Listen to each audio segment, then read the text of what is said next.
Kryetari i Kuvendit Dimal Basha e ka dhënë sqarimin për atë publikim që është bërë para më shumë se një dekade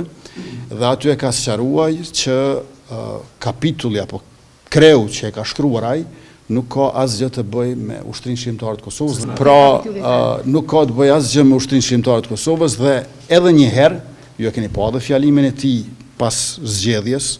ka shprehur vlerësimet më të larta për këtë vlerë të shenjtë të kombit shqiptar. Tash, unë besoj që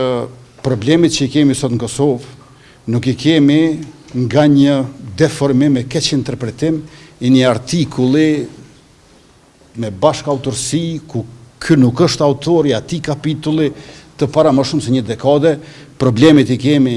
kur është nënshkruar Zajednica në 2013, problemet i kemi kur janë amnestu kriminalet serbë në veri, po ashtu në 2013, problemet i kemi kur është votuar gjykata speciale në 2015, problemet i kemi kur është themelu lista serbe në bashkëpunim me Beogradin në vitin 2013, problemet i kemi kur